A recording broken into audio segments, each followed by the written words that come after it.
Buenos días, amados hermanos. Que el Señor sea bendiciéndolos a cada uno de ustedes, a su familia. Les invito a que se puedan poner de pie para que podamos dar comienzo a nuestro culto de adoración. Oremos, hermanos. Padre, Señor nuestro, gracias le damos, Señor, por esta nueva oportunidad que nos das de poder celebrar este día del Señor, el día que tú nos has dado, Padre, para alabarte y bendecirte con todo nuestro ser, con toda nuestra alma, Señor, con todo nuestro cuerpo. Le rogamos, Señor, que sea usted acompañándonos en esta hora, que sea su Espíritu Santo con cada uno de nosotros. Ayúdanos, Señor, porque somos pecadores y necesitamos de tu perdón, Señor. Necesitamos de tu amor y misericordia. Por eso clamamos a usted para que nos guarde y nos proteja, Señor, y nos ayude para poder tener una conciencia limpia delante suyo, porque Cristo pagó el precio justo por todos nuestros pecados. Le agradecemos, Señor, cuán hermoso regalo nos has dado por medio de Cristo, y es por eso que podemos estar hoy reunidos como hermanos para alabarte, Señor. Mereces toda la honra y toda la gloria, por cuánto amor has mostrado con nosotros, sin merecerlo, Señor.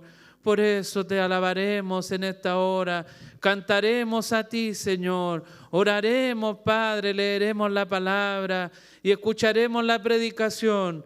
Para tu gloria sea todo esto, Señor. Bendiga a cada uno de los hermanos que van a servir en este día y también bendiga a su iglesia. Bendiga a todas las iglesias que hoy se reúnen para alabarte, Señor. Sea usted protegiendo a su iglesia, ayudándola a que cada vez sea más blanca, Señor, más pura, más limpia para ti, Señor. Sabemos que no podemos solos, Señor, porque estamos envanecidos, Señor, en nuestros pensamientos, en nuestros pecados. Por eso te rogamos a ti, Señor, tu bendición, tu protección. Guíanos, Señor, en el nombre de Jesucristo, nuestro Salvador. Amén. Lo invito, amados hermanos, que podamos leer juntos Génesis 34. Vamos a leer el capítulo completo. Y damos lectura en el nombre del Señor.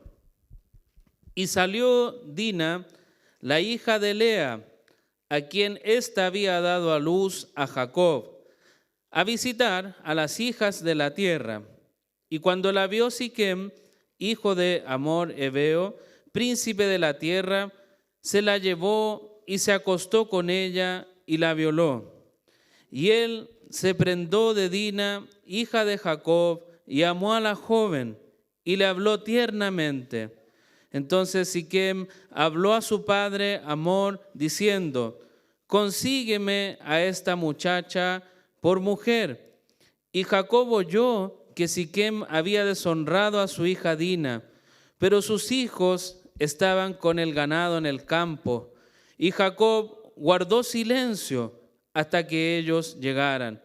Entonces Hamor, padre de Siquem, salió a donde Jacob para hablar con él. Y los hijos de Jacob regresaron del campo al oírlo.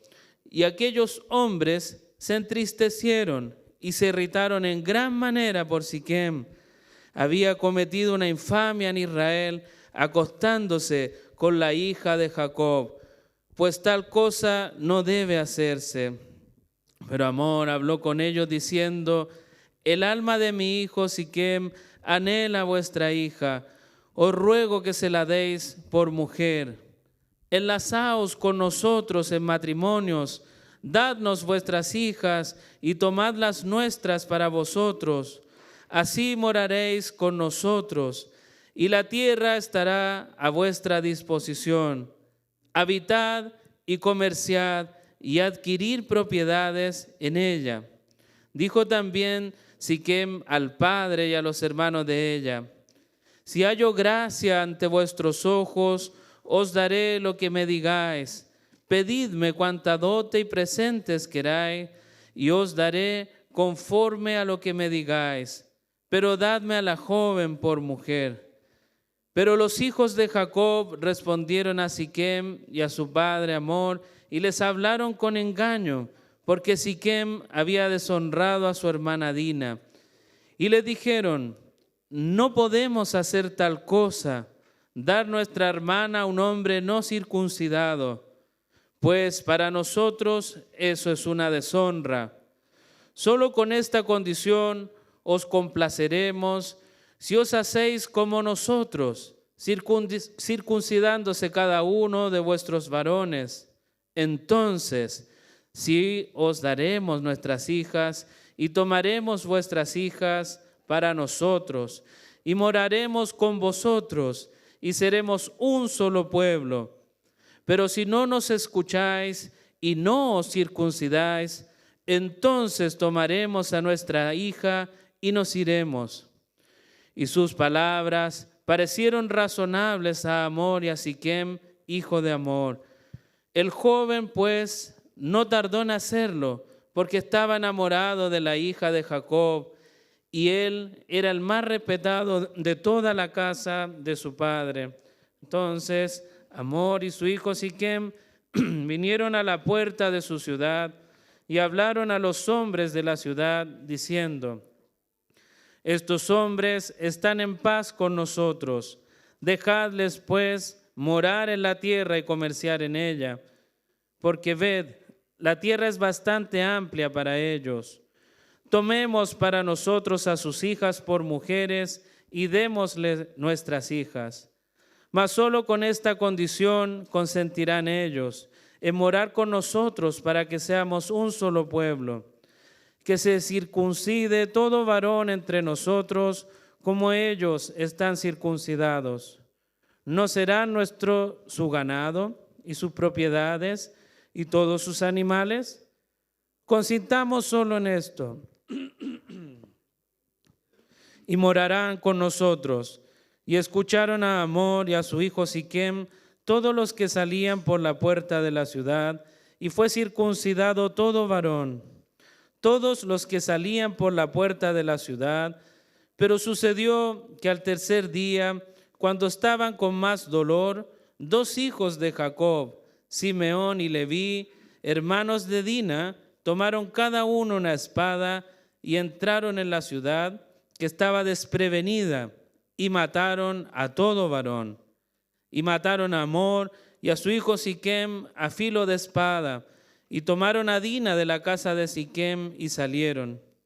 Después los hijos de Jacob vinieron sobre los muertos y sacaron la ciudad, porque ellos habían deshonrado a su hermana. Y se llevaron sus ovejas, sus vacas y sus asnos, y lo que había en la ciudad, y lo que había en el campo. Y se llevaron cautivos a todos sus pequeños y a sus mujeres, y saquearon todos sus bienes y todo lo que había en las casas.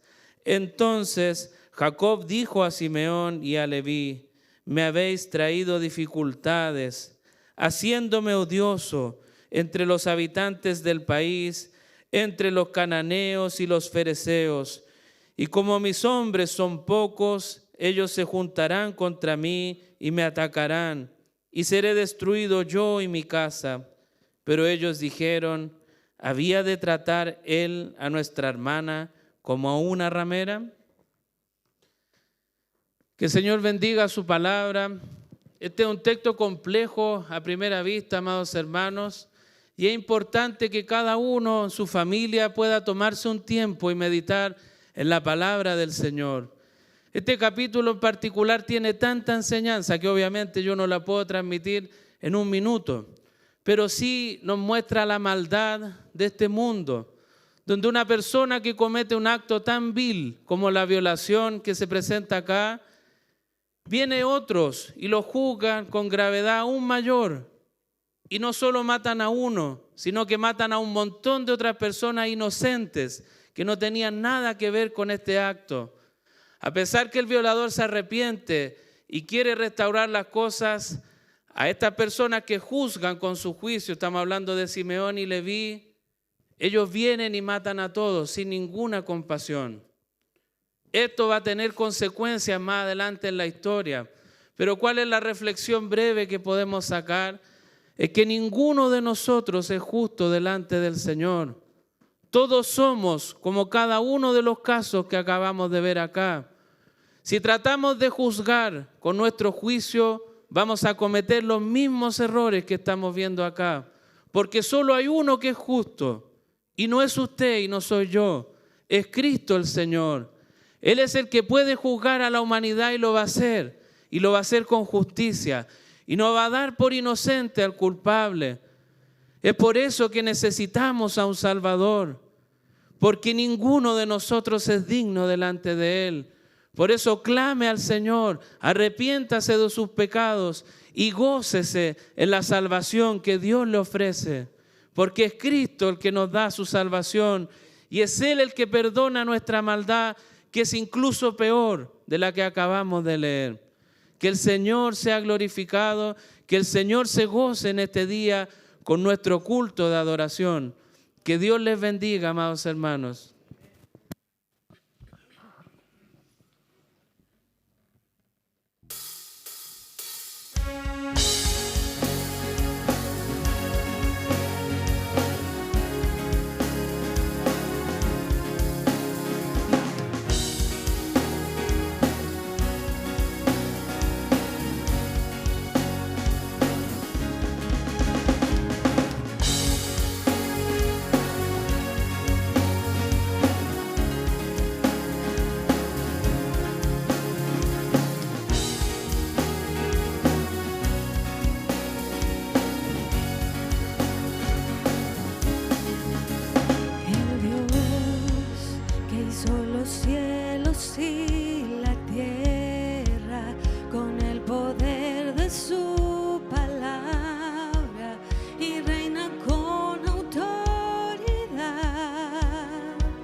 Solo a Él sea la gloria y la honra, a nuestro amado Señor, a nuestro Salvador.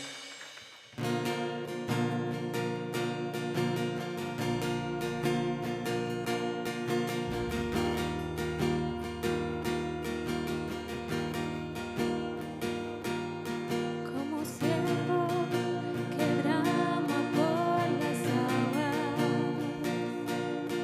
así anhela por ti, Señor, mi alma, oh, mi alma.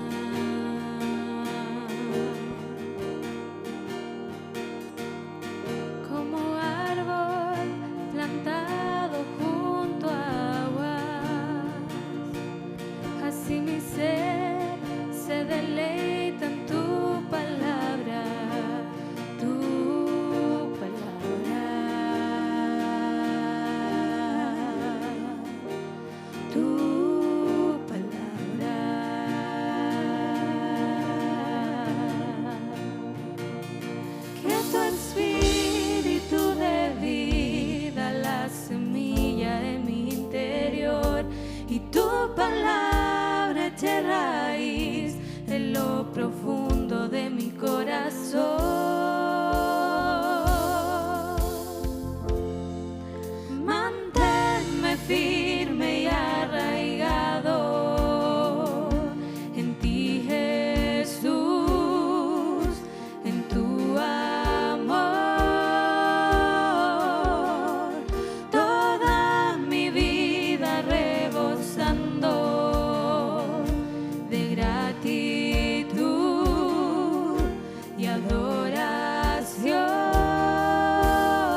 La palabra del Señor en Romanos capítulo 3, versículo 21 dice lo siguiente.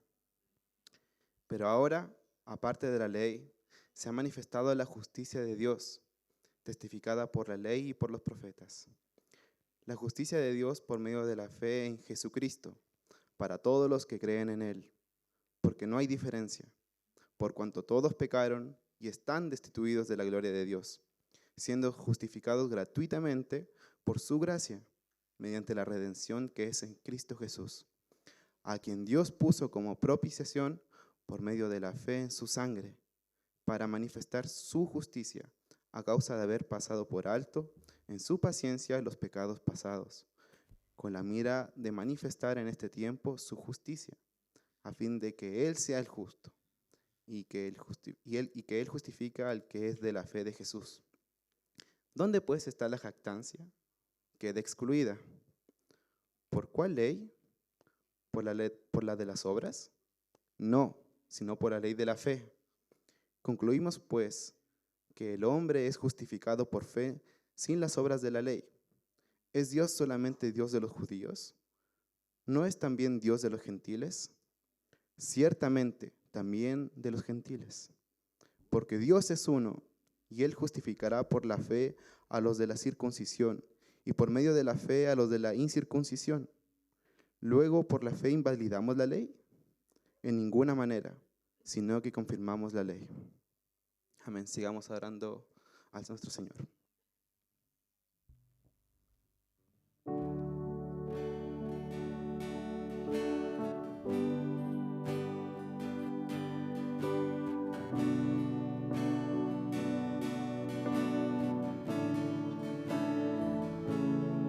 Señor, mi Redentor y roca, gran tesoro de mi corazón.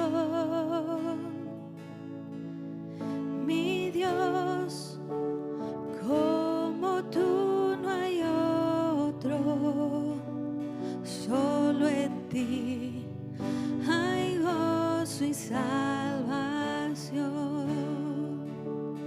Tu amor más alto que los cielos,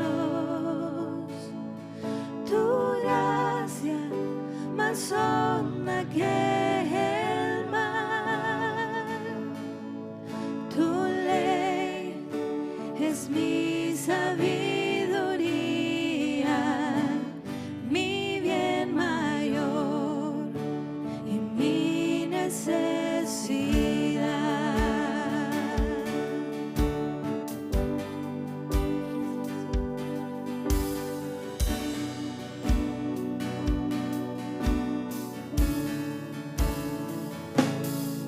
Señor, mi Redentor y roca de mi vida, fuerte defensor. Señor, tú eres mi espada contra el mal, mi escudo protector. Mi canción se acechan enemigos,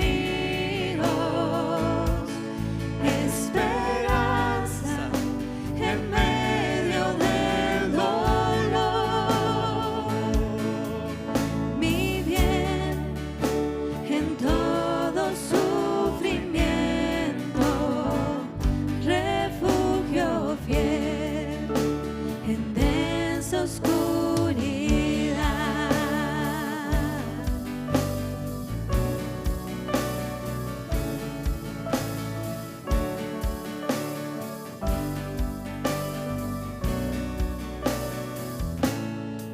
Señor, mi Redentor y roca de mi ruina,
Así sea, Señor. Gloria a ti, Padre.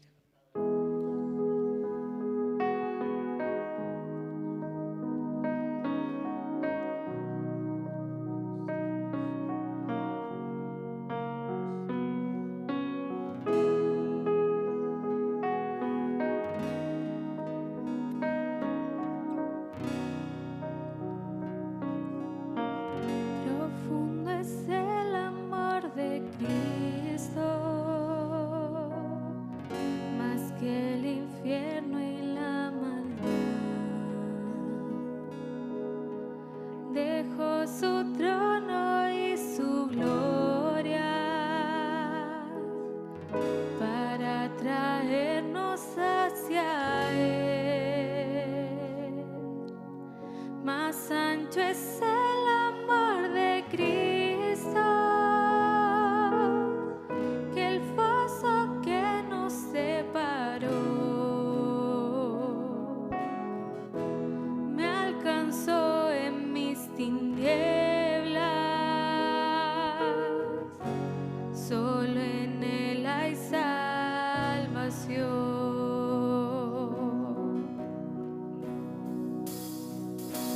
Más profundo que el mar, más allá del cielo está tu amor, me bastará.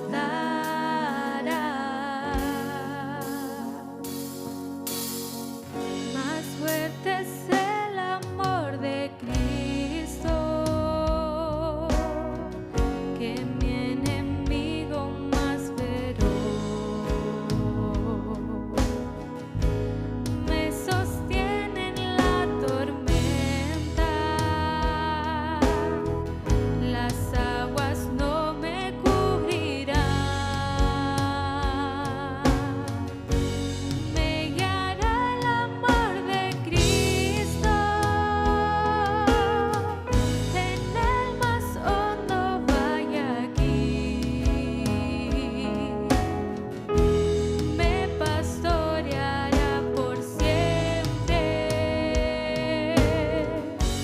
y me guarda junto a Él.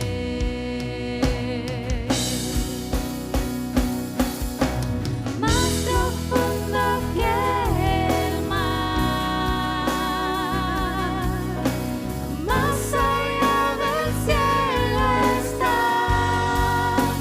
tu amor, me bastará.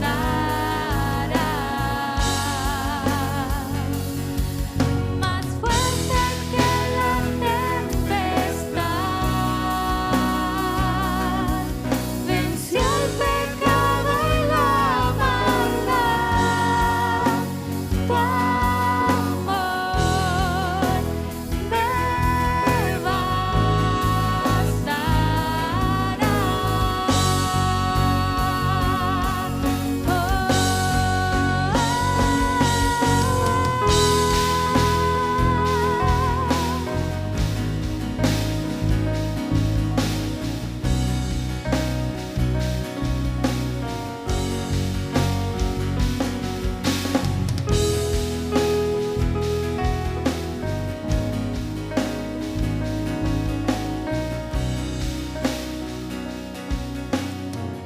Más dulce es el amor de Cristo,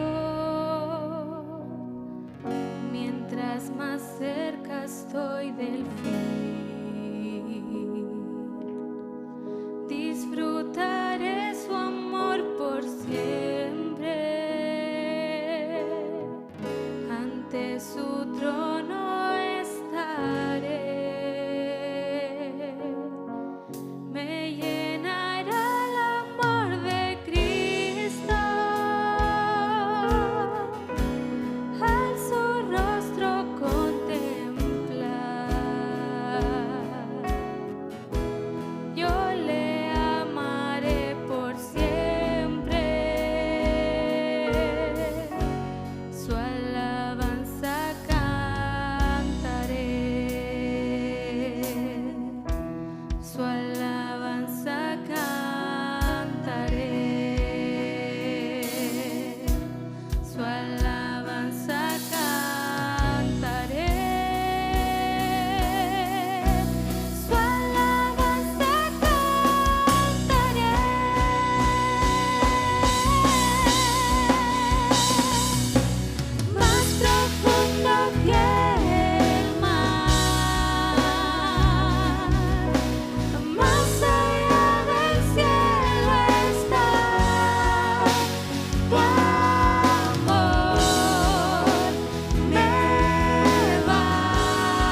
suficientes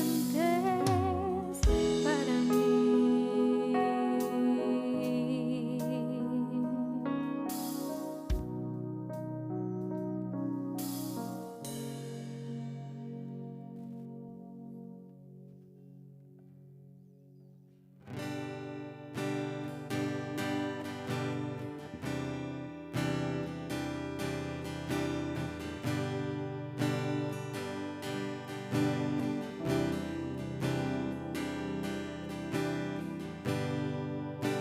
Digno de recibir toda adoración,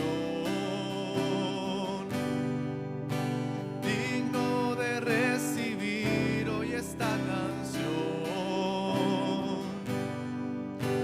digno de entregarte mi corazón. Vivo por ti, vivo por ti.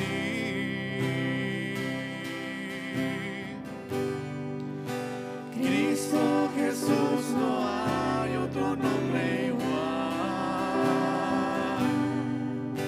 Cristo, no hay nadie más que pueda salvar. Digno de entregarte mi corazón. Vivo por ti, vivo por ti.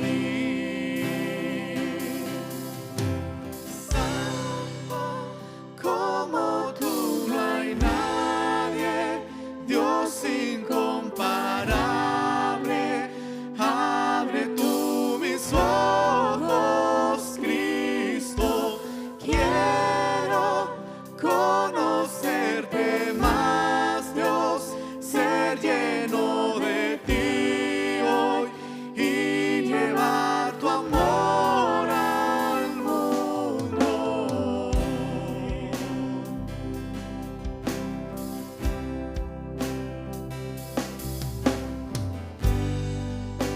Digno de recibir toda adoración, digno de recibir hoy esta canción, digno de entregarte mi corazón. Vivo por ti, vivo por ti. Cristo Jesús, no hay otro nombre igual. Cristo, no hay nadie más que pueda salvar.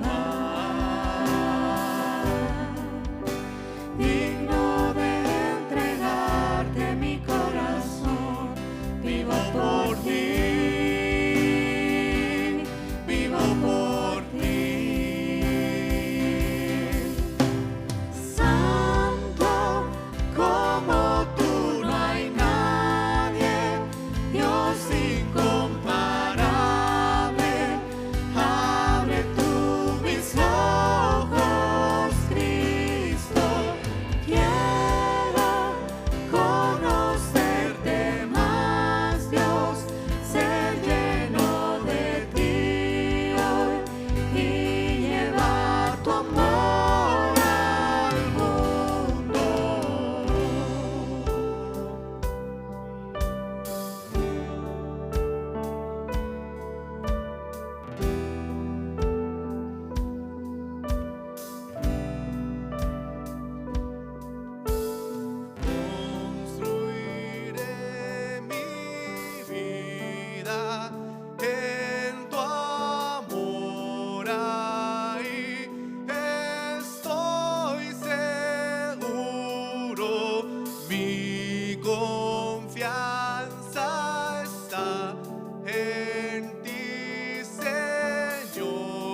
tus ojos en Cristo,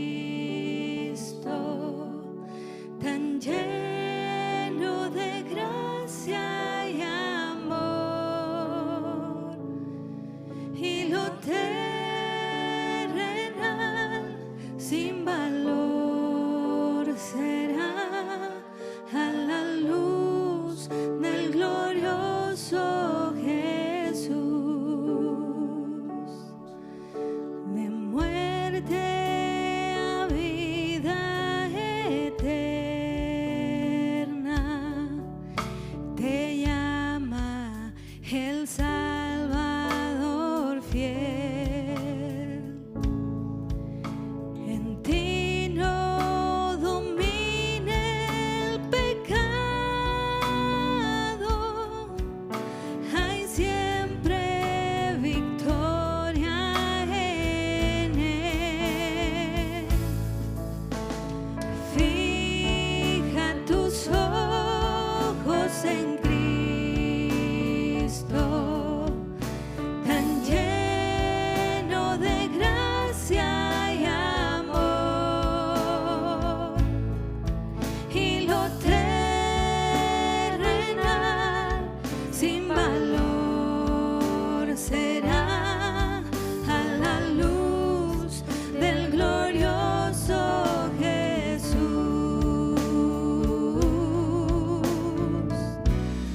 del glorioso Jesús,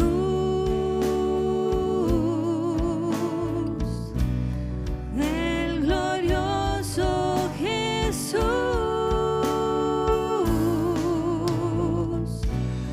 del glorioso Jesús.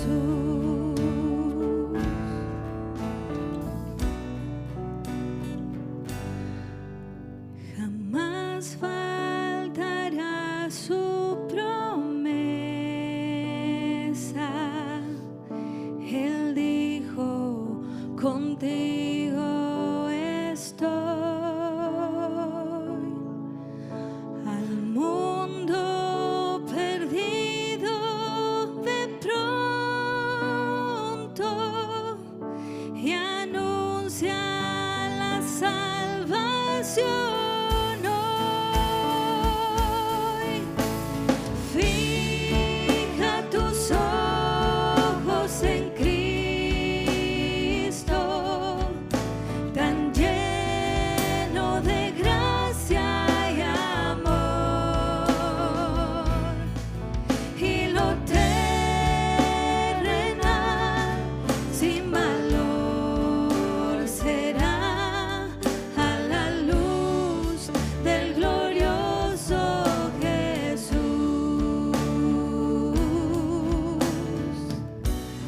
del glorioso Jesús.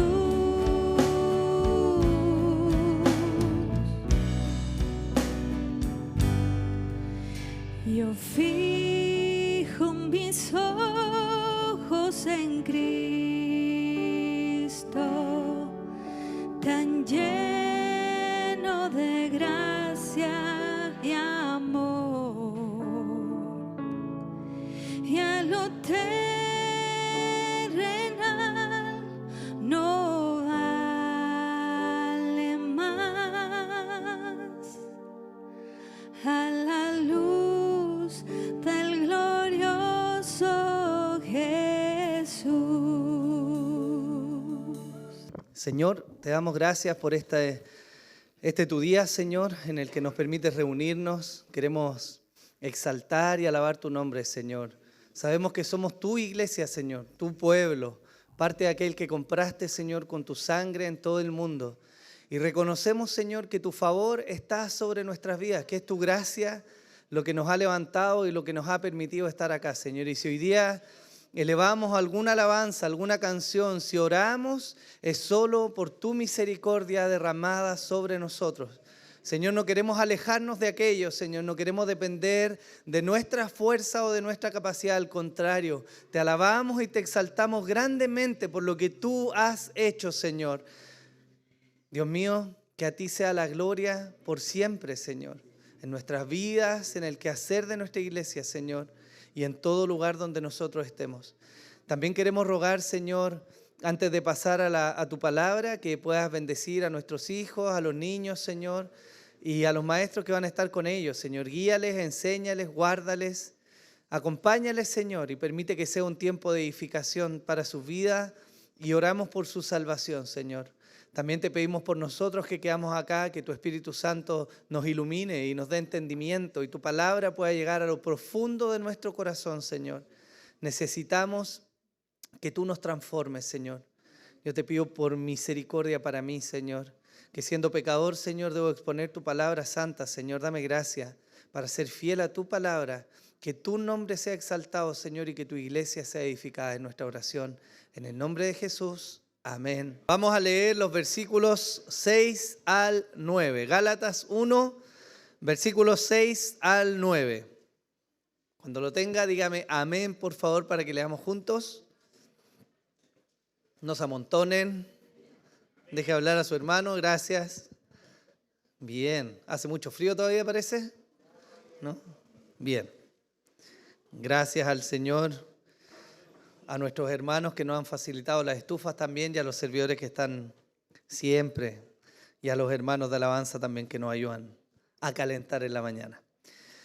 Leemos en el nombre del Señor, dice la palabra así: me maravillo de que tan pronto hayáis abandonado al que os llamó por la gracia de Cristo para seguir un evangelio diferente, que en realidad no es otro evangelio, solo que hay algunos que os perturban y quieren pervertir el evangelio de Cristo.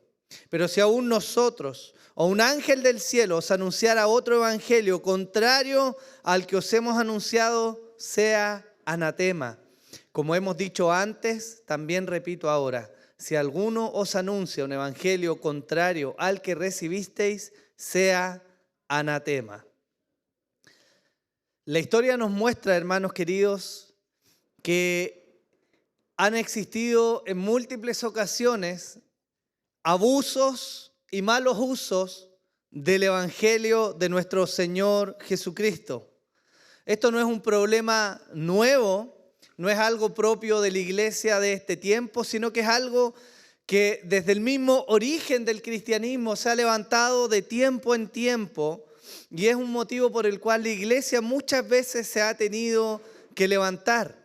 Desde los tiempos de Pablo, como nos narra el libro de Gálatas, vemos que hay hombres que en el nombre de Cristo tuercen la verdad y perturban a la iglesia. Pero esto no se terminó ahí. Avanzó por los tiempos y tenemos distintas muestras a lo largo de la historia de eventos en los cuales se levantaron hombres o sectas detrás de ellos, incluso mujeres, apropiándose en sus términos del evangelio y torciendo la verdad entregada. Y para entrar en tenor de lo que el día de hoy tenemos que ver, me gustaría contarles acerca de un ejemplo de esto que se dio en el siglo XX con un hombre llamado Jim Jones y su secta denominada el Templo del Pueblo. Este hombre, Jones, fue un predicador con un trasfondo metodista que se vio cautivado por el mover del pentecostalismo. Él comenzó predicando un mensaje que parecía ser cristiano, usando la Biblia y enfocándose en algo que parecía bueno para la época, la justicia social. Eso parecía con sabor a evangelio, pero su fascinación por las sanidades y el supuesto poder de Dios para transformar a los pobres de la sociedad y hacer una transformación más profunda a sus ojos, fue torciendo la forma en que él se paraba delante de la gente y lo que él iba enseñando. Él atraía multitudes con un lenguaje llamativo, evangélico, lleno de gracia, entre comillas, y sazonado para la gente que lo iba a oír. Pero poco a poco fue introduciendo su propio mensaje.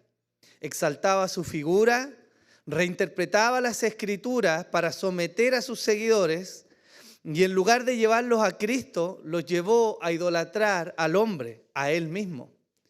En medio de una paranoia creciente, Jones hostigó a sus seguidores a tener cuidado del gobierno de Estados Unidos en esa época. haciendo referencia a temas como el racismo, la persecución religiosa e incluso la amenaza nuclear. En medio de todas sus teorías conspirativas, él mantenía un control celoso de la vida de cada uno de los fieles que estaba con él.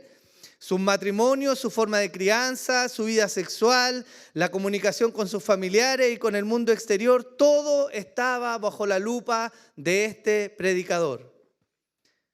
Pero ocurrió una tragedia en algún momento. En el 1978, más de 900 personas cometieron suicidio colectivo. Esto fue un hecho muy documentado en la historia. Esto ocurrió en Johnstown, en Guyana. Ellos estaban convencidos, bajo las palabras de su líder, de que la única forma de escapar a los sufrimientos de esta época era cometer suicidio colectivo. ¿Con qué finalidad? Escapar de este mundo y llegar al reino de aparentemente su Señor. Este es un triste y lamentable ejemplo que nos lleva a entender el motivo por el cual Pablo es tan celoso cuando se levanta a defender el Evangelio de Cristo. Muchos más ejemplos hay en la historia de hombres o mujeres que se han levantado argumentando tener una nueva revelación, de comprender un nuevo Evangelio y de exponer ahora sí una verdad que va a traer libertad, cuando lo que hacen es precisamente lo contrario, traer condenación sobre el pueblo que escucha sus palabras. Por eso, hermanos, el día de hoy necesitamos escuchar con claridad la palabra que el apóstol Pablo le dice a esta iglesia en Galacia. No hay otro evangelio.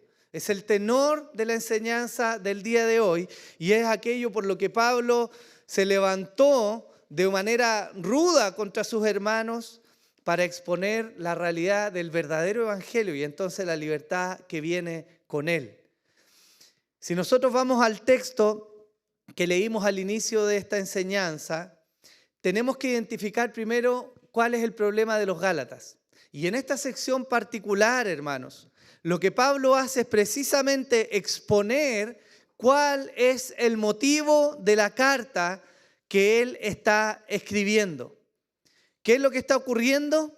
Él lo dice en el verso 6. Me maravillo de que tan pronto hayan abandonado al que los llamó por la gracia de Cristo para seguir un evangelio diferente.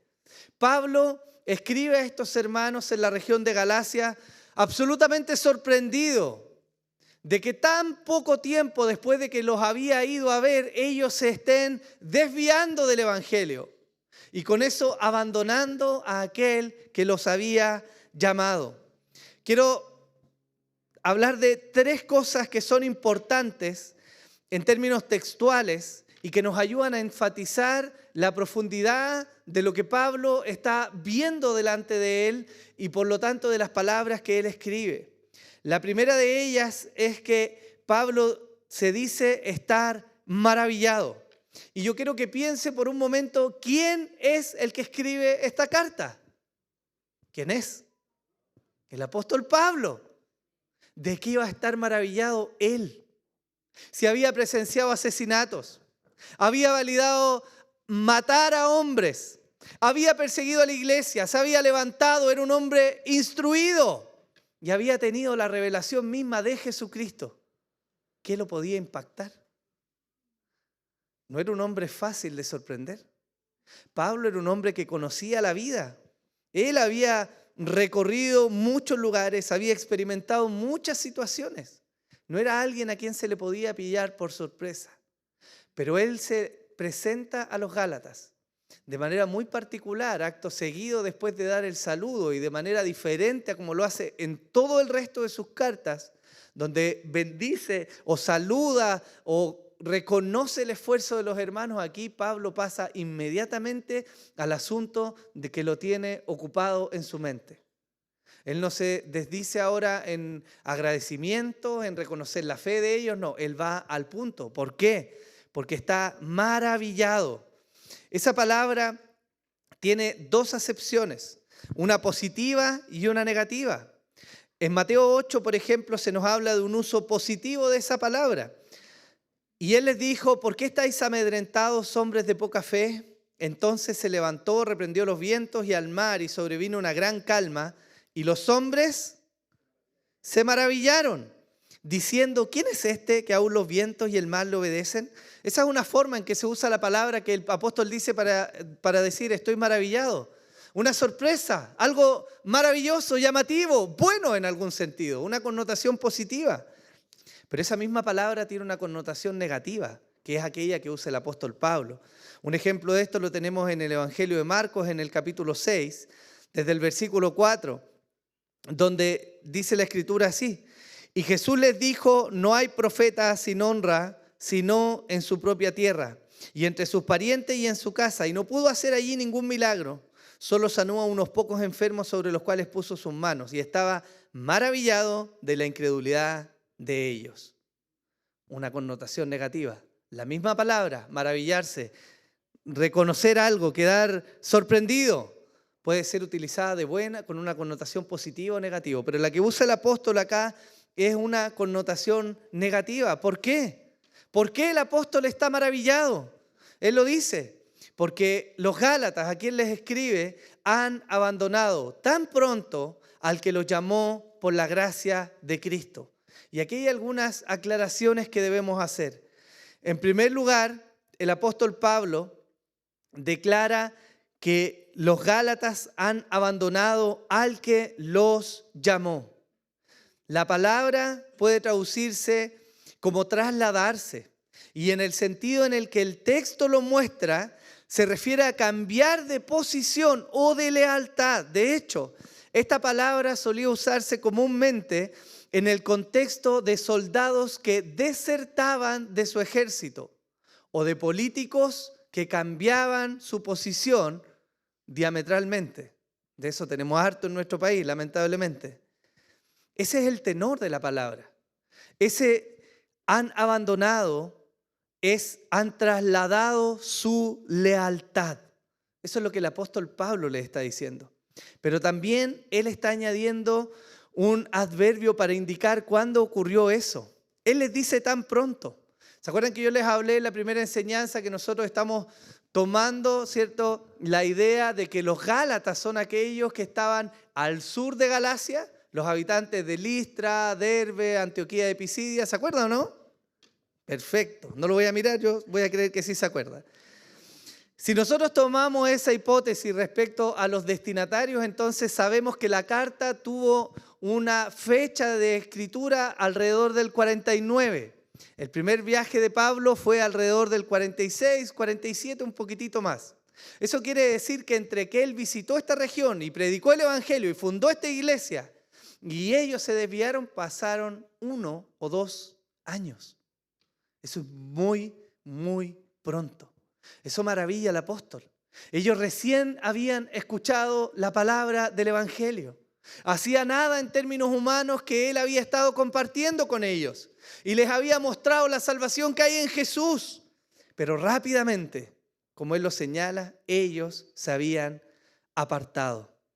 En tercer lugar, el apóstol señala de quién se están apartando. Hay algunos teólogos o algunos estudiosos que dicen que la referencia de Pablo es un llamado a atención a la lealtad que ellos tenían para con él. Pero la verdad es que el apóstol no está demandando la atención de los Gálatas hacia él. Él está hablando de aquel que los llamó a la gracia en Cristo. Y la Escritura nos da testimonio de esto. Efesios 2, del 4 al 8, nos dice, pero Dios, que es rico en misericordia, por causa del gran amor con que nos amó, aun cuando estábamos muertos en nuestros delitos, nos dio vida juntamente con Cristo. Por gracia habéis sido salvados. Y con Él nos resucitó. Y con Él nos sentó en los lugares celestiales en Cristo Jesús, a fin de poder mostrar en los siglos venideros las sobreabundantes riquezas de su gracia y por su bondad para con nosotros en Cristo Jesús. Porque por gracia habéis sido salvados por medio de la fe. Y esto no de vosotros, sino que es don de Dios. ¿Quién estaba llamando a los Gálatas? ¿Acaso ellos recibieron una invitación de un predicador particular que solía recorrer el mundo anunciando un mensaje? Ellos no habían recibido su llamado a la gracia de parte de un hombre. Ellos habían sido llamados por Dios. Y es lo que el apóstol está trayendo a la mente de los Gálatas. Ustedes no fueron llamados por un hombre. No fueron llamados simplemente por mí. De hecho, este es uno de los motivos por los cuales, y Pablo lo va a seguir destacando en las prédicas que vienen, pero es uno de los motivos por los cuales Pablo, cuando se presenta a los Gálatas, él dice que su evangelio no ha sido dado por hombres ni de hombres, sino de Dios. Él está haciendo referencia a que su llamado, su mandato para ellos viene de Dios. De manera similar, el Señor Jesús enseñó: nadie puede venir a mí si no lo trae el Padre que me envió, y yo lo resucitaré en el día final. Aunque ciertamente los Gálatas habían sido movidos de su lealtad hacia el apóstol Pablo, esta apelación que él hace al inicio del versículo 6 no es respecto a su persona, sino tiene un tenor mucho más importante. Ellos se han apartado de Dios, han dejado la lealtad, han dejado de militar en los caminos de Dios y se han apartado para militar en los caminos de otro que los ha llamado. Y eso es una noticia terrible. Lucas 9, versículo 62 dice: pero Jesús le dijo: nadie después de poner la mano en el arado mira atrás. ¿Qué dice ahí? Es apto para el reino de Dios. El apóstol Pablo conocía lo que esto significaba.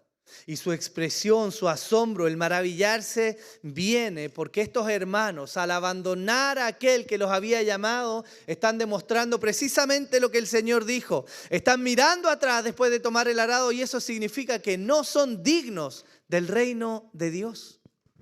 ¿Me sigue hasta acá? Pablo sabía que es imposible servir a Dios y depender de su gracia, y al mismo tiempo que la lealtad de sus corazones esté puesta con un hombre, o en reglas o en cumplimientos y ritos humanos. La conducta que había habido de sus hermanos en Galacia es terrible. No se trata en esta oportunidad de la corrección de una simple riña entre hermanos. Él no está debatiendo acerca de alguna malinterpretación doctrinal. Pablo está corrigiendo a los Gálatas porque ellos se han desviado del corazón del Evangelio. Esto no es un error nomás, no es algo circunstancial, no es periférico, no es algo en lo que pueda haber un grado de acuerdo a pesar de las diferencias. Ellos han abandonado la médula misma del Evangelio de Cristo, y eso es algo absolutamente grave. ¿Qué están haciendo? Ellos están apartándose para seguir un evangelio diferente. La sorpresa del apóstol entonces, hermanos, es una sorpresa genuina. ¿En qué momento se ha enseñado otro evangelio? ¿Realmente hay algo de la enseñanza apostólica de Pablo que él olvidó mencionarle a los Gálatas? ¿Algo que los hiciera volver atrás? Evidentemente la respuesta es no. Él comunicó todo el consejo de Dios. Entonces la situación es aún más grave. Si recapitulamos, hermanos, nos damos cuenta que solo en el versículo 6 nosotros tenemos el motivo central de la carta. Él escribe a los hermanos de Galacia porque estos están abandonando a Dios para seguir un evangelio diferente. Ahora, el apóstol Pablo continúa hablando y nos va a poner en contexto de lo que significa el evangelio. Porque en el versículo 7 él dice que en realidad no es otro evangelio, solo que hay algunos que os perturban y quieren pervertir el evangelio de Cristo. Pero si aún nosotros o un ángel del cielo os anunciare otro evangelio contrario al que hemos anunciado, sea anatema.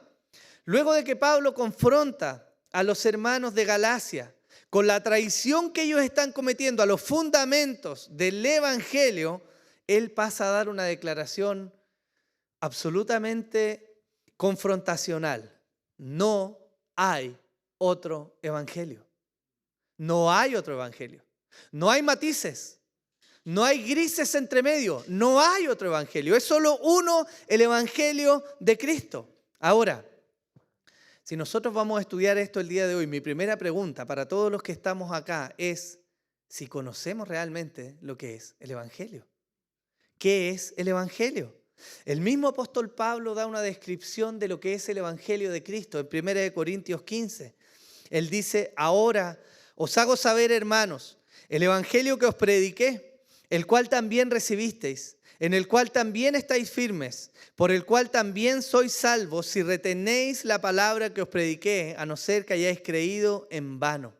Porque yo os entregué en primer lugar lo mismo que recibí, que Cristo murió por nuestros pecados, conforme a las Escrituras, que fue sepultado y que resucitó al tercer día, conforme a las Escrituras, que se apareció a Cefas y después a los 12, luego se apareció a más de 500 hermanos a la vez, la mayoría de los cuales viven aún, pero algunos ya duermen. Después se apareció a Jacobo, luego a todos los apóstoles, y al último de todos, como a uno nacido fuera de tiempo, se me apareció también a mí, porque yo soy el más insignificante de los apóstoles, que no soy digno de ser llamado apóstol, pues perseguí a la iglesia de Dios.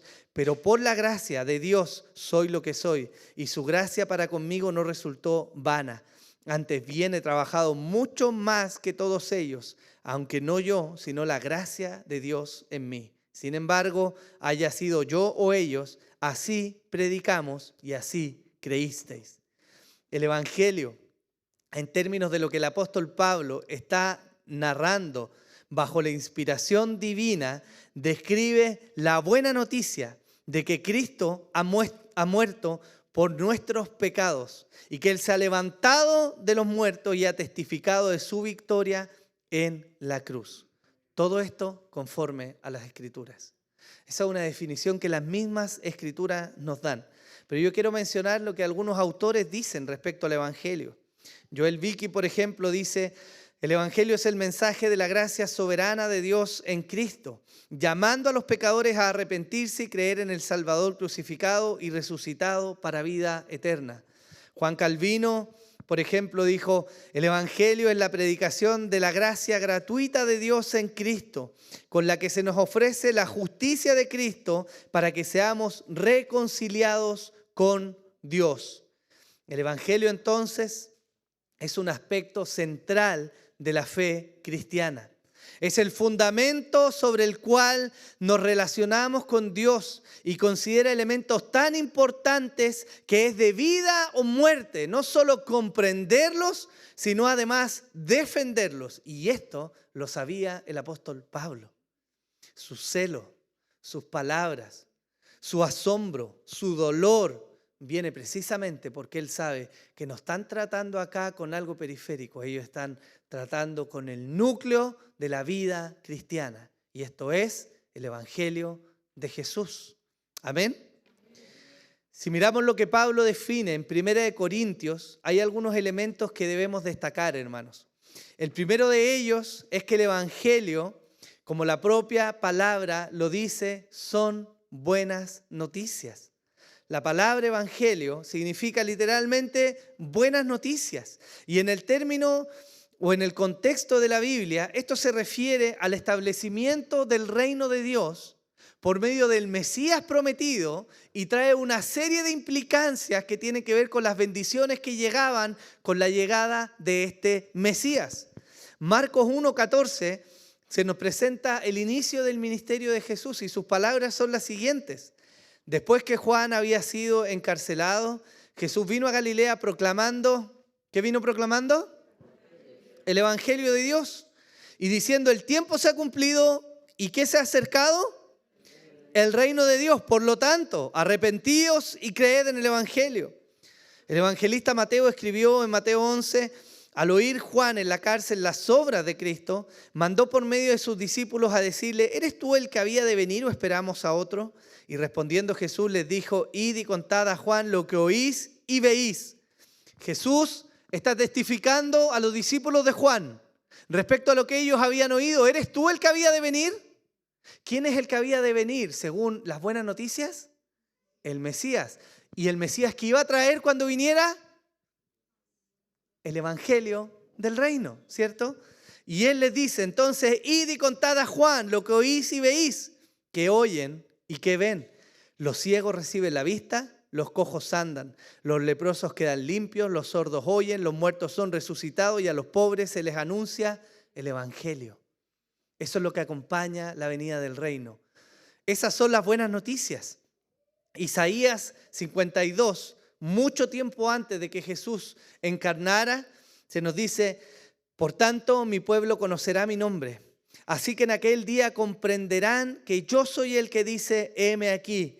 Qué hermosos son sobre los montes los pies del que trae buenas nuevas, del que anuncia la paz, del que trae buenas nuevas de gozo, del que anuncia la salvación y dice a Sión: tu Dios reina. Eso es el Evangelio. Esas son las buenas noticias. Hay paz, hay reconciliación, hay gozo, porque Dios viene a traer salvación. Eso es el Evangelio. Lo mismo se predicó o se anunció en Isaías 61. Y de manera muy particular fue el texto que el Señor leyó en la sinagoga. ¿Se acuerdan? Isaías 61 dice: el Espíritu del Señor está sobre mí, porque me ha ungido el Señor para traer buenas nuevas a los afligidos. Me ha enviado para vendar a los quebrantados de corazón, para proclamar libertad a los cautivos y liberación a los prisioneros, para proclamar el año favorable del Señor y el día de venganza de nuestro Dios, para consolar a todos los que lloran y para conceder que a los que lloran en Sión se les dé diadema en vez de ceniza, aceite de alegría en vez de luto, manto de alabanza en vez de espíritu abatido, para que sean llamados robles de justicia, plantío del Señor, para que Él sea glorificado. ¿Quién era el mensajero? ¿Quién es el mensajero? Jesús. Él es el mensajero. Él es aquel que trae buenas nuevas. ¿Y cuál es la buena nueva? Que hay salvación, que hay libertad, que hay gozo en vez de tristeza. Esas son las buenas nuevas. Ese es un aspecto central del Evangelio de Jesús. Son buenas noticias porque hay reconciliación. Otro punto del Evangelio es que enfatiza el hecho de que hay perdón en Jesús. El problema de Israel, cuando nosotros miramos todo el Antiguo Testamento, es que este pueblo, aunque tuvo atisbos de una correcta relación con Dios, eventualmente volvía a caer y se perdía en la idolatría y en el abandono de Dios. Por más que se esforzaran y por más que tuvieran hombres como fueron Abraham, Moisés, como lo fueron José, Daniel, David e incluso Salomón al principio de su reinado, el pueblo volvía a caer una y otra vez. ¿Por qué? Porque ellos tenían un problema profundo en su corazón. Mientras su corazón fuera un corazón de piedra, no podían ser transformados. Pero el Evangelio es la buena noticia de que nuestros pecados son perdonados. ¿Por qué? Jeremías 31, versículos 31 al 34. La clave para interpretar lo que es el nuevo pacto. Dice así: he aquí, vienen días, declara el Señor, en que haré con la casa de Israel y con la casa de Judá un nuevo pacto. No como el pacto que hice con sus padres el día que los tomé de la mano para sacarlos de la tierra de Egipto. Mi pacto que ellos rompieron, aunque fui esposo para ellos, declara el Señor. Porque este es el pacto que haré con la casa de Israel después de aquellos días, declara el Señor. Pondré mi ley dentro de ellos y sobre sus corazones la escribiré. Y yo seré su Dios y ellos serán mi pueblo. Y no tendrán que enseñar más cada uno a su prójimo, cada cual a su hermano, diciendo: conoce al Señor, porque todos me conocerán, desde el más pequeño de ellos hasta el más grande, declara el Señor. Pues perdonaré su maldad y no recordaré más su pecado. Si hay algo que es central en el Evangelio de Cristo, es que Él ha venido a perdonar nuestros pecados. Y la forma en que eso es realizado es mediante la fe y el establecimiento ahora de un nuevo pacto. Ya no hay una inclusión al pueblo del pacto por medio de la circuncisión en la carne, sino que el corazón es transformado. Por eso el profeta dice: ya no, nadie tendrá que decirle a su hermano: ven, conoce al Señor. Porque ahora todos los participantes del pacto son, por definición, conocedores de Dios. Esa es una gran diferencia. ¿Y qué trae eso? Trae perdón de pecados. Eso es el centro del Evangelio. 1 Corintios 15:3 lo dice así, porque yo os entregué en primer lugar lo mismo que recibí, que Cristo murió por nuestros pecados conforme a las Escrituras. Esto trae además una implicancia importante de reconocer, y es el hecho de que para que un sustituto fuera a morir en lugar de nosotros pecadores, el grado o el calibre de ese sustituto era especial. Él debía ser perfecto. Y la vida de Jesús testifica claramente de aquella perfección, porque de no ser perfecto era imposible que muriera por nosotros. Pero el apóstol Pedro dice en 1 Pedro 3, porque también Cristo murió por los pecados una sola vez, el justo por los injustos, para llevarnos a Dios, muerto en la carne, pero vivificado en el Espíritu. ¿Sí? Entonces el Evangelio son buenas noticias, ¿cierto? De muchas cosas, pero en particular de que los pecados son perdonados. Pero además de eso, el Evangelio muestra la victoria de Cristo sobre la muerte, y eso es manifestado en la resurrección. Hechos 2, 23 al 24 dice, a este, entregado por el plan predeterminado y el previo conocimiento de Dios, clavasteis en una cruz por manos de impíos y le matasteis, a quien Dios resucitó, poniendo fin a la agonía de la muerte, puesto que no era posible que él quedara bajo el dominio de ella. Y en Hebreos 2 se nos dice, así que por cuanto los hijos participan de carne y sangre, él igualmente participó también de lo mismo, para anular mediante la muerte el poder de aquel que tenía el poder de la muerte, es decir, el diablo, y librar a los que por el temor a la muerte estaban sujetos a la esclavitud durante la vida. La resurrección de Jesús, un aspecto debatible o que se debatió más bien en los primeros siglos de la iglesia, es algo que el Evangelio engloba. El Evangelio implica la resurrección de Jesús y esto es necesario porque es el testimonio público de su victoria sobre la muerte. Por eso Pablo también dice en Romanos que ahora el pecado ya no se enseñoreará sobre ustedes.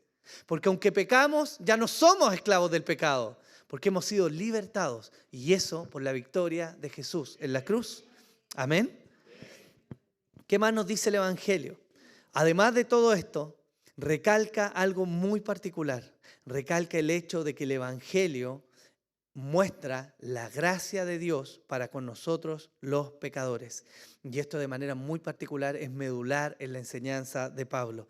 Romanos 5:8 dice así, pero Dios demuestra su amor para con nosotros en que siendo aún pecadores, Cristo murió por nosotros. Esa es una noticia maravillosa.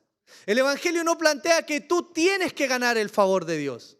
El Evangelio no dice que son tus buenas obras o tu piedad o tu dedicación. No dice que es tu conocimiento. Dice que es aún pecando que Cristo murió por tu vida. Y eso recalca un hecho maravilloso. Hay gracia de Dios para con los llamados. Efesios 2:1 y el versículo 8 lo habíamos leído, dice, y Él os dio vida a vosotros cuando estabais muertos en delitos y en pecados, porque por gracia habéis sido salvados por medio de la fe, y esto no de vosotros, sino que es don de Dios, no por obras. ¿Para qué? Para que nadie se gloríe. Hermanos, ¿quién de nosotros podría llegar algún día y decir, bueno, sí, en realidad vengo a tomar mi lugar en el cielo, permiso, esa silla tiene mi nombre, porque yo fui un buen cristiano? Porque aunque usted haya sido el cristiano más ejemplar que pise la tierra, aún así no es digno de ganar un lugar en el cielo. Es por gracia. Y entender esto significa que debe haber humildad en los creyentes, porque no somos mejores que otros. Esto también se testificó en el Antiguo Testamento. Ezequiel 36 dice así, además, os daré un nuevo corazón y pondré un espíritu nuevo dentro de vosotros. Quitaré de vuestra carne el corazón de piedra y os daré un corazón de carne.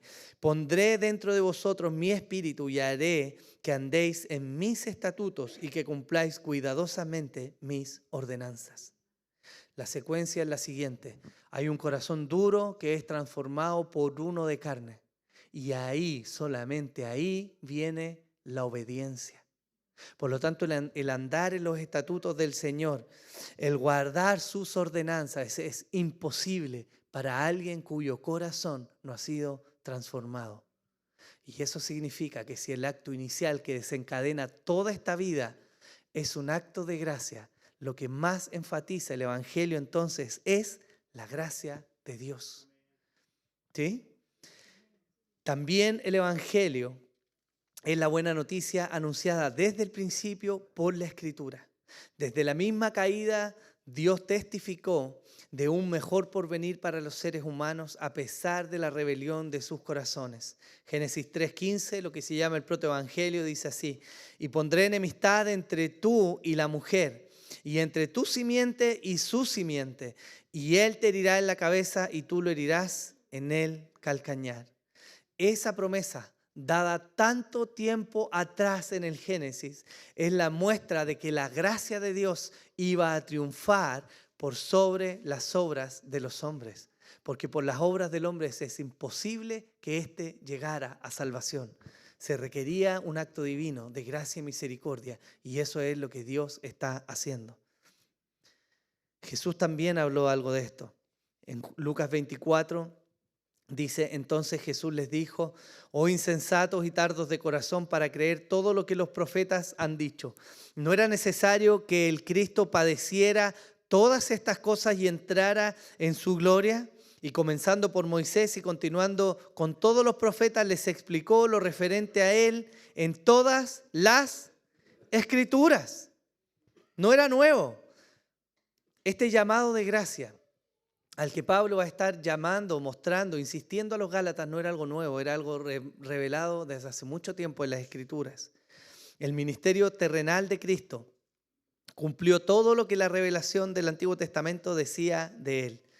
Y si podemos sintetizar de alguna manera algo de esto, podríamos decir que aspectos centrales del Evangelio de Cristo entonces son la muerte de Jesús, el perdón de nuestros pecados, la resurrección y la obra de gracia para Dios con los hombres. Y no estoy tratando con esto de mencionar cada uno de los aspectos que seguramente usted puede tener en su mente, pero quiero resaltar esos 4 porque vienen a ser fundamentos de lo que significa el Evangelio.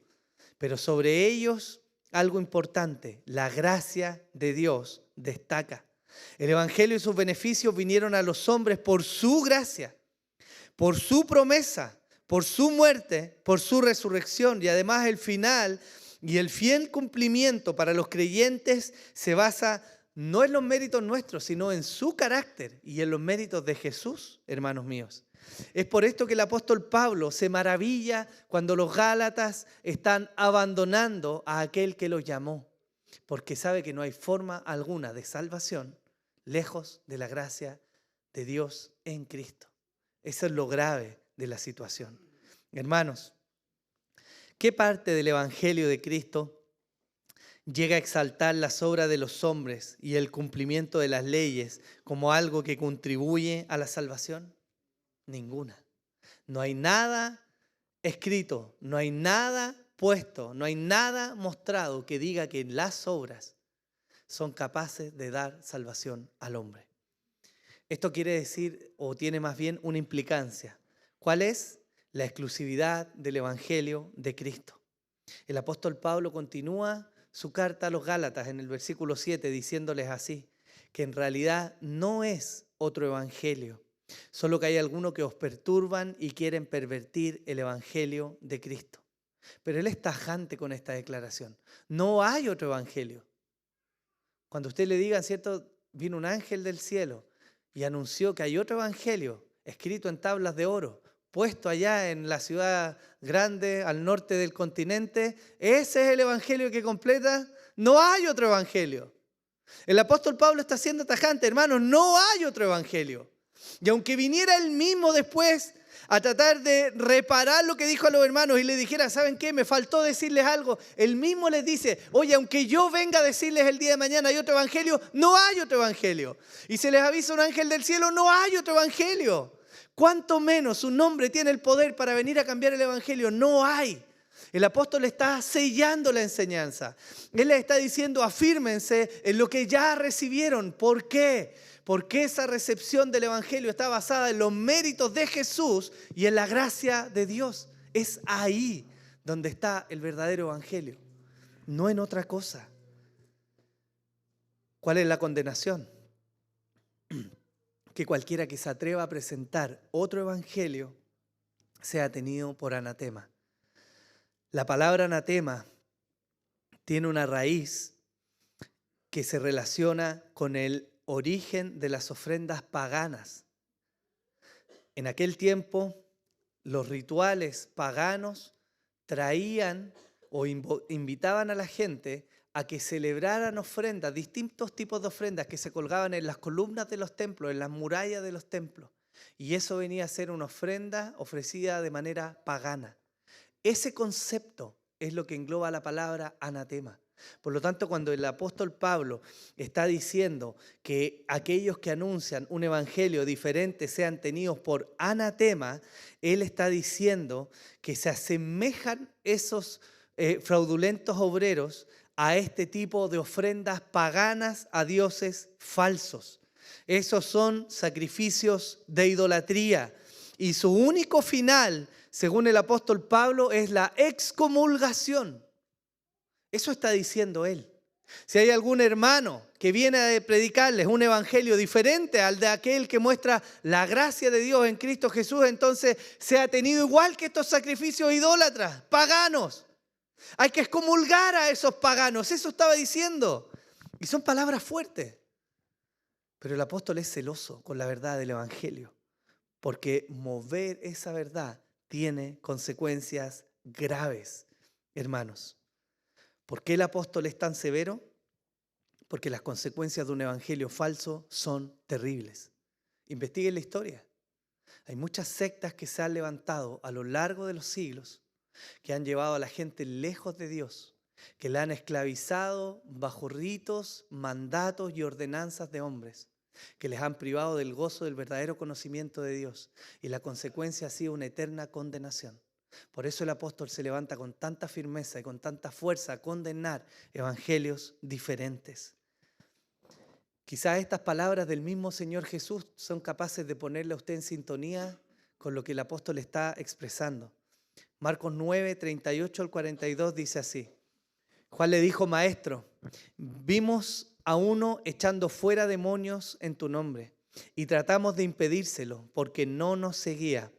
Pero Jesús dijo, no se los impidáis, porque no hay nadie que haga un milagro en mi nombre y que pueda enseguida hablar mal de mí.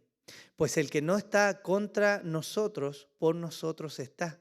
Porque cualquiera que os dé de beber un vaso de agua por razón de vuestro nombre, ya que sois seguidores de Cristo, de verdad os digo que no perderá su recompensa. Pero miren lo que dice Jesús acto seguido.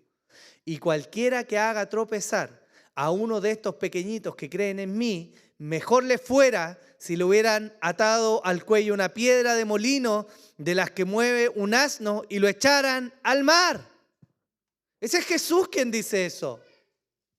Él está condenando enérgicamente a todo aquel que viene a ser tropiezo para los que quieren creer en Él. Lo que quiere decir que el tenor y la pureza del evangelio debe ser realmente preservado. Eso quiere decir que cuando escuchamos estos charlatanes del evangelio, estos que les vienen a decir pacta con tu auto, pon la llave de tu casa ahí encima para que Dios te bendiga, o que le están diciendo para entrar al reino de los cielos necesitas pagar, o guardar ritos, o sea, hacer tal y cual cosa humana, es digno de condenar, hermanos. Y parece que nosotros a veces somos demasiado blandos en nuestra forma. No, si Dios sabe, ¿quién tiene? Dios sabe, ¿para qué nos vamos a meter en pelea nosotros? Y evidentemente no lo estoy incitando a pelear, hermano. Pero lo estoy incitando a que guarde la pureza del evangelio. Porque Jesús mismo condenó enérgicamente esto. Y el apóstol Pablo está diciendo que todo aquel que se atreva a levantar un evangelio diferente sea tenido igual que esos idólatras del templo. Y entonces su consecuencia es excomulgación. La iglesia ha peleado por esto a lo largo de cientos de años y se ha tenido que levantar en concilios y ha tenido que mostrar confesiones de fe y ha tenido que ordenar documentos para manifestar cuál es la verdadera fe que ha recibido, que no es otra sino la gracia de Dios para con los hombres por medio de Cristo Jesús. Eso quiere decir, hermanos, que el Evangelio más algo ya no es el Evangelio. Las personas que habían ido a visitar a los hermanos en Galacia les estaban diciendo, sí, qué bueno que creíste en Jesús, maravilloso, pero te falta una cosa, el último secreto, pacta conmigo, trae tu cheque al altar, vamos, ¿quién viene? Ellos le estaban diciendo, no, cumple normas. Está bien que crean en Jesús, pero falta algo, no estás cumpliendo la ley. Y si no estás cumpliendo la ley, en realidad nunca has sido salvo. Eso es lo que ellos estaban diciendo. Y Pablo nos enseña que la pureza del Evangelio es tal que cualquier cosa que usted o yo le añadamos ya no lo vuelve Evangelio, es otra cosa. Así de repulsivo es para Dios la mezcla que tiene del Evangelio. Me maravillo de que tan pronto hayáis abandonado al que os llamó por la gracia de Cristo para seguir un evangelio diferente. Hermanos, si abandonamos, o más bien si abrazamos un evangelio diferente, es sinónimo de abandonar la gracia de Dios. Y abandonando la gracia de Dios, no hay forma en que usted pueda ser salvo. No la hay. Eso lo plantea lo siguiente, hermanos. Para ustedes, quizás, para muchos de ustedes, de los que están acá, podrían decir, bueno, el Evangelio en realidad no es algo que yo vaya a negociar. No al menos al nivel del legalismo. Y tiene cierto sentido para nosotros, porque nuestro trasfondo no es el judío. Usted y yo no venimos de un ritualismo judaizante, ¿o sí? Usted y yo no participamos de una herencia que celebraba fiestas y ritos y formas. Por lo tanto, quizás es más fácil, entre comillas, mirar estas cosas que aparentemente vienen a ser normas de hombres y distanciarnos de ellas, ¿o no? Pero yo les pregunto, hermanos, ¿qué pasa con nuestra propia justicia? ¿Qué pasa cuando la forma liberal de ser que tenemos se vuelve un dogma para nosotros? Yo lo digo muchas veces, pero no me canso de mencionar esto. Usted va a escuchar gente que le dice, no seas tan fanático, si está bien ir a la iglesia el domingo, pero ¿para qué vas a ser más fanático? ¿No valdrá la pena ser fanático por el Señor? Porque la devoción que Dios demanda es completa, no es parcial. Es todos los días de mi vida, en todo lugar donde esté. En el trabajo, en la casa, con mis hijos, al levantarme, al salir, con mis vecinos, es en todo lugar. La devoción que Dios demanda es completamente absoluta. Pero parece que a veces nosotros somos muy laxos con esto, ¿no? Y eso se vuelve un dogma para nosotros. Hay límites. Voy a servir a Dios, voy a vivir para Dios hasta ese punto. Quizás usted lo ha escuchado de otra forma más coloquial. Una cosa es ser cristiano y la otra es ser menso, ¿no? ¿Lo ha escuchado usted o no? Manso pero no menso. O quizás lo ha escuchado, bueno, los negocios son una cosa, la vida de Dios es otra. Como diciendo, no, acá yo tengo chipe libre, voy a hacer lo que tenga que hacer, voy a pasar por encima de quien tenga que pasar, pero en la iglesia me voy a portar bien. Eso es hipocresía, hermanos. Y eso es una forma de dogma, que aunque no cae en el legalismo, pervierte el propósito del Evangelio. Primera de Timoteo, Judas 1:3 dice, amados, por el gran empeño que tenía de escribiros acerca de nuestra común salvación, he sentido la necesidad de escribiros, exhortándoos a contender ardientemente por la fe de una vez, que de una vez para siempre fue entregada a los santos. Pues algunos hombres se han infiltrado encubiertamente, los cuales desde mucho antes estaban marcados para esta condenación, impíos que convierten la gracia de Dios, de nuestro Dios, en libertinaje, y niegan a nuestro único y Señor y soberano Señor Jesucristo. ¿A qué está mandando Judas? Usted me va a decir, no, es que eso está para los grados académicos.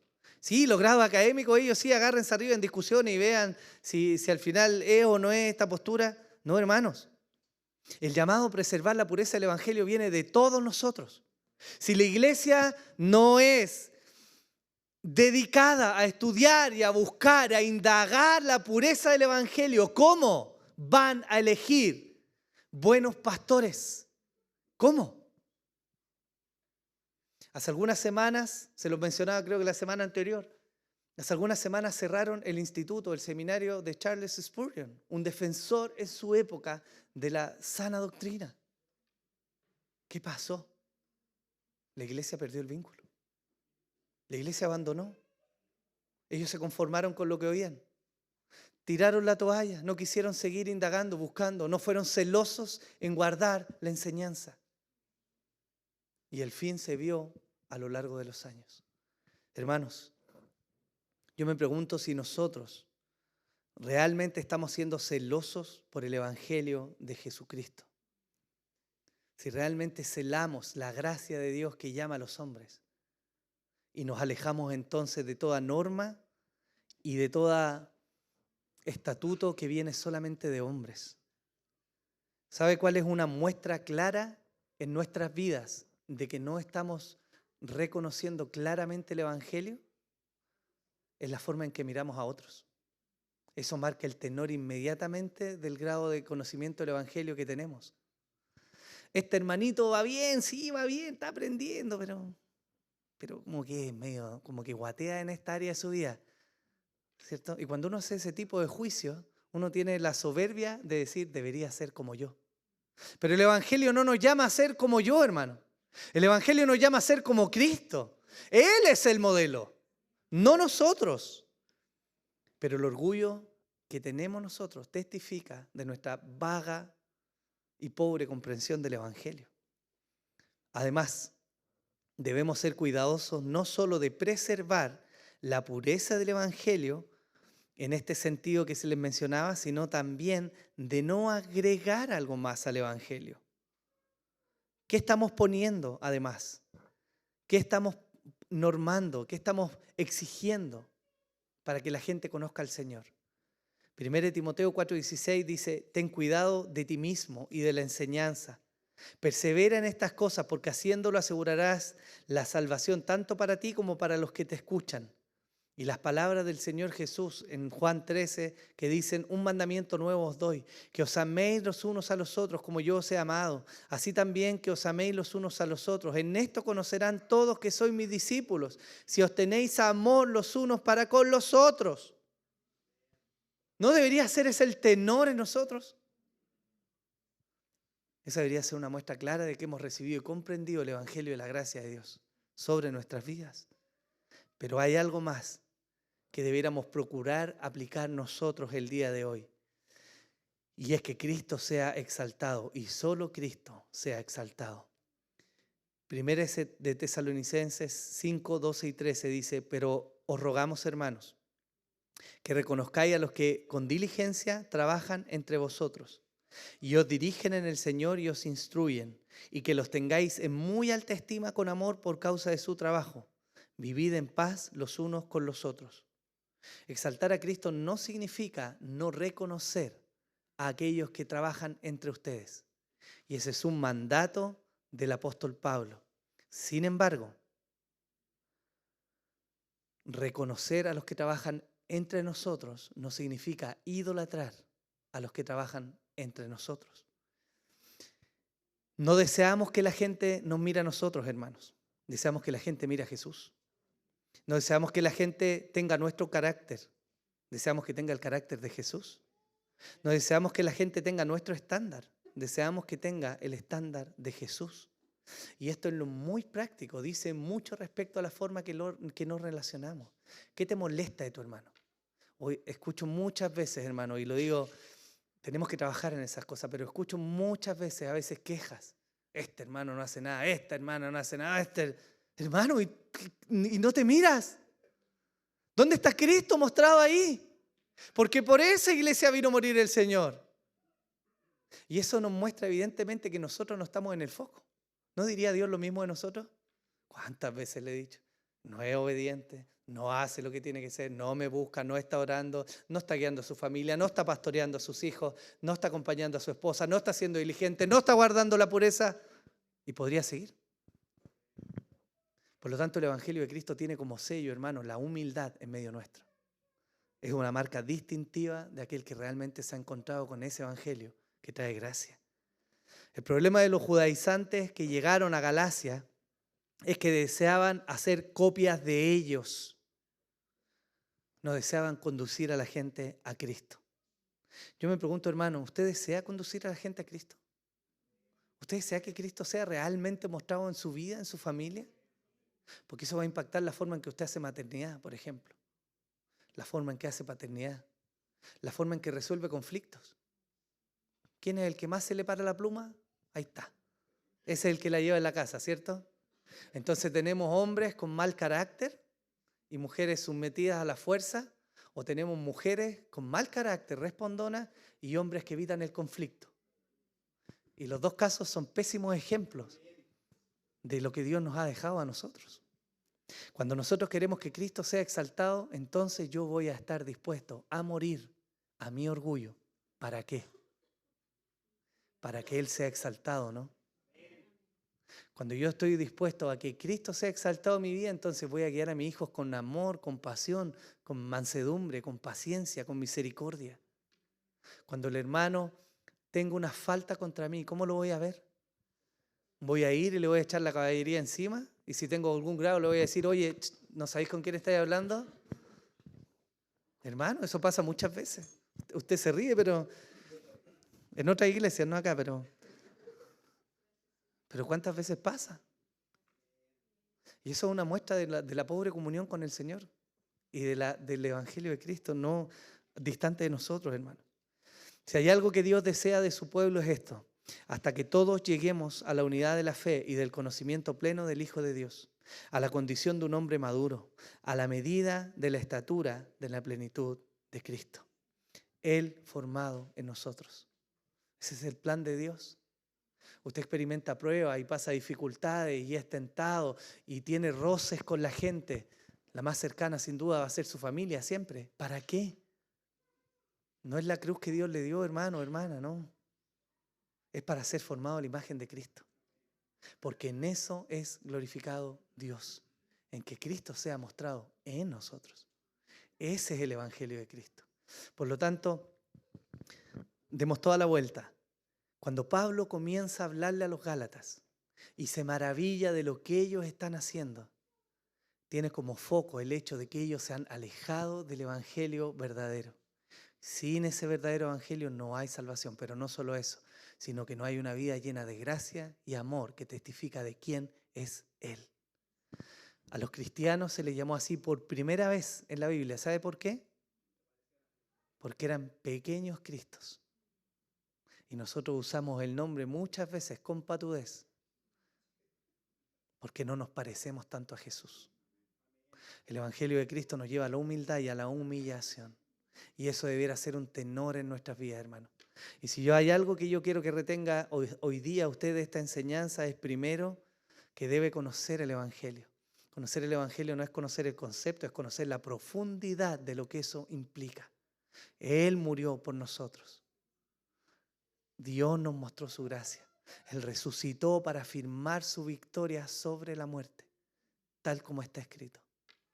Y cada uno de esos conceptos es muy profundo. Yo desearía que usted fuera un arduo defensor del Evangelio, no que se agarre a pelear por Facebook, por si acaso. ¿Ya? Limítese a guardar esos profundos conocimientos teológicos en su mente y compartirlos en un ambiente de armonía, no en un ambiente donde se leen de cualquier forma. Pero usted debiera defender el Evangelio. Y en la defensa del Evangelio usted debiera ser el hombre y la mujer más humilde que pisa la tierra. No estamos ahí, y me incluyo. Pero hacia allá tenemos que caminar, porque de otra manera no estamos en el correcto Evangelio. Amén. Póngase de pie, por favor.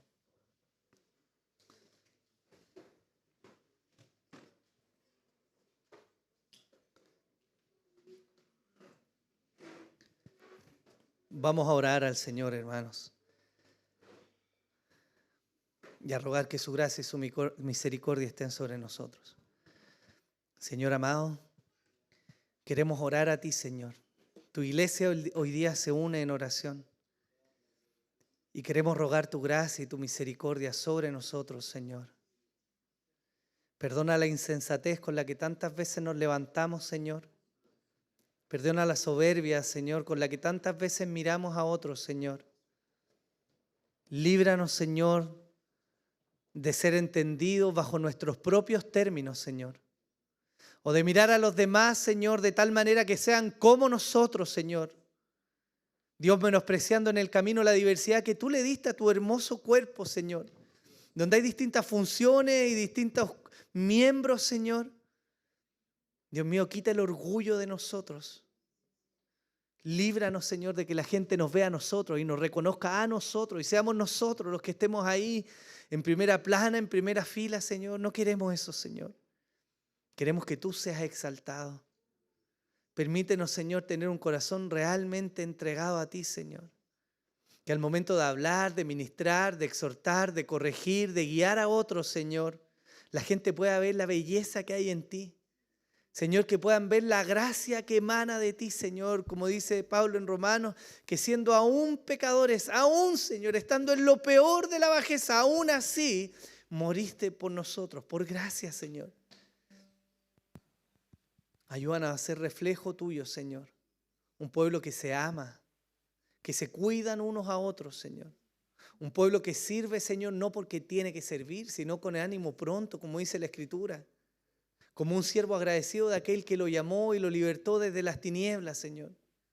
Ayúdanos a tener gozo en la vida que vivimos, Señor, sabiendo que es la vida que tú nos has dado, Señor.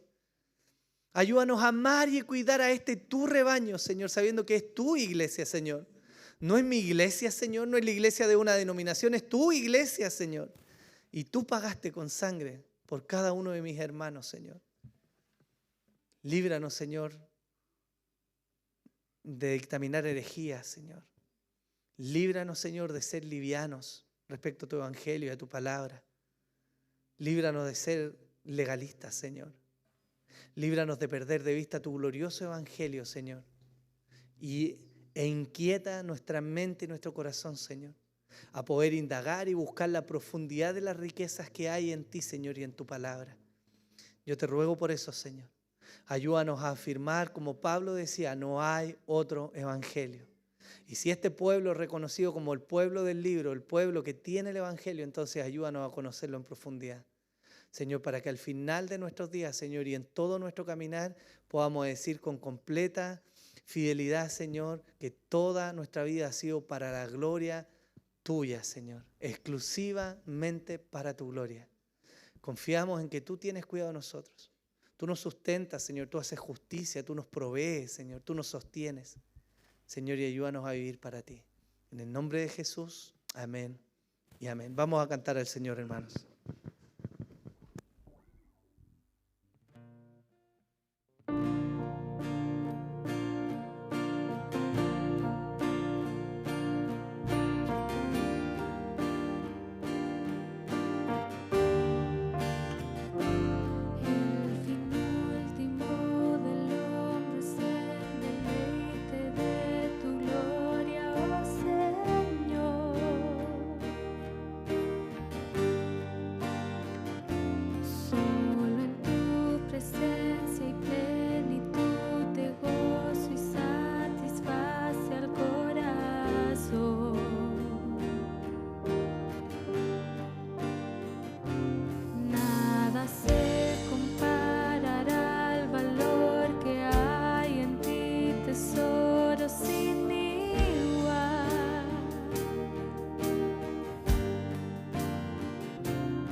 ti nada deseo. ¿A quién tengo yo en la tierra sino a ti?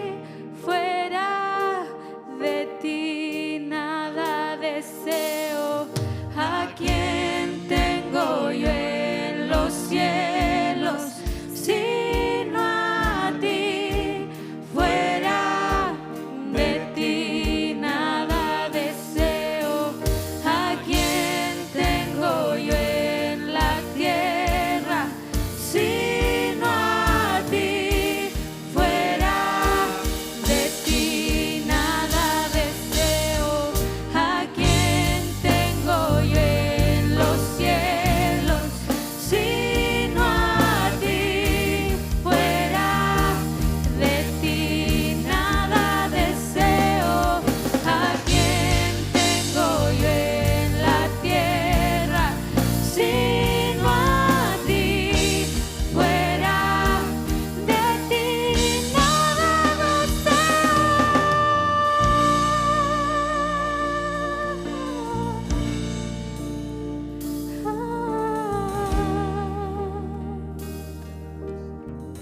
Nada deseo. Señor, tú eres nuestro Dios. En ti está nuestra confianza, en ti está nuestra esperanza, en ti se halla nuestra fuerza, nuestro socorro, nuestro auxilio, Señor. Confiamos en que tu carácter, Señor, se mantiene fiel como para darnos salvación a pesar de nosotros. Y te rogamos que nos ayudes a caminar en fidelidad todos los días de nuestra vida, Señor. Yo ruego, Señor, que ahora que terminamos este culto, Señor, bendiga a esta tu iglesia, Señor. Guarda a tu iglesia, Señor, bendícela, ten misericordia de nosotros. Perdona nuestros pecados, Señor. Guíanos en la semana, ayúdanos a vivir de tal manera, Señor, que tú brilles en nosotros, Señor. Que la gente nos mire, Señor, y pueda ver que Jesús vive en nosotros, Señor. Tú formado en nosotros, Señor, danos la gracia, el esfuerzo, ayúdanos a trabajar, Señor, de tal manera que sometamos nuestra carne y nuestros pensamientos, Señor, para que tú seas exaltado. Señor, queremos orar también por nuestros hermanos que están enfrentando dificultades en su salud, Señor, por el hermano Guillermo, por nuestra hermana Carmen, Señor, por el hermano Raúl, la hermana Rosy, por la hermana Alvarita, Señor, por Valentina Obando, Señor, por nuestra hermana Bernardita, por nuestra hermana Elizabeth, Señor, por la hermana Regina, Señor, por la hermana Silvia, por Aurea, Señor, por nuestra hermana Elena, por Juan Valencia, por nuestra querida Mariela, Señor, por Romina, Señor, y por Carlos Flores, Señor.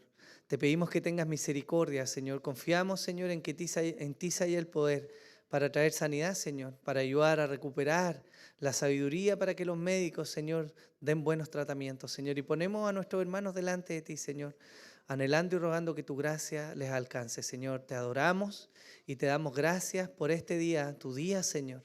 Permítenos mantener en nuestra mente y en nuestro corazón, Señor, que el resto del día también es tuyo, Señor. Que sea que comamos o bebamos, como dijo el apóstol, Señor, y cualquier cosa que hagamos, lo hagamos todo para la gloria de tu santo nombre. Te adoramos, Señor. Amén y amén. Señor les bendiga, mis hermanos. Hemos terminado nuestro culto. Tenemos algunos avisos. Yo solamente quiero dar un aviso de manera particular.